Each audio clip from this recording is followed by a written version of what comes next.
evening, ladies and gentlemen. We are coming to you live from an undisclosed location to report on the latest successes of the XCOM Resistance. Right off the bat, I'd like to thank our listeners and our allies in the Resistance that help us to locate our lost lieutenant, Jack Pattillo. I wish I had some good news to follow that up, but our first attempt to rescue the Beard went poorly. Beyond poorly. A few close personal friends of the lost lieutenant decided to take up the fight and blast their way into the facility that was holding their friend captive. Needless to say, it did not go well.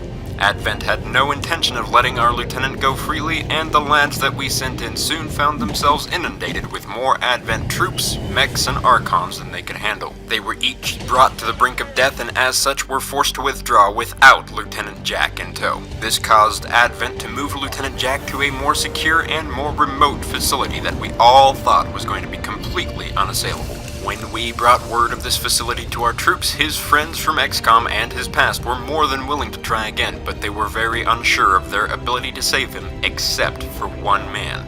You might not have heard of him.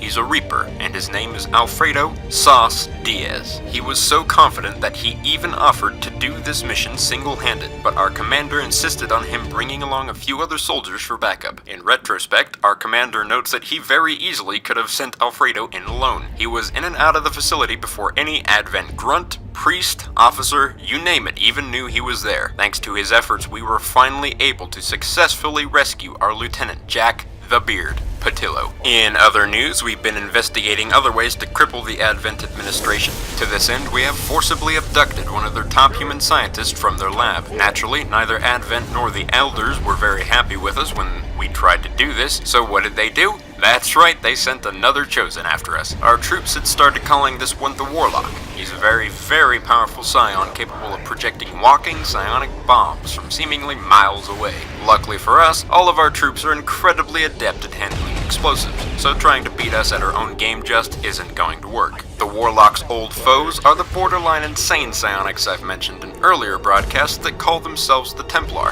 Thankfully, they're on our side. Just one of these Templars was more than enough to drive the Warlock off the field of battle and back into whatever hole he crawled out of.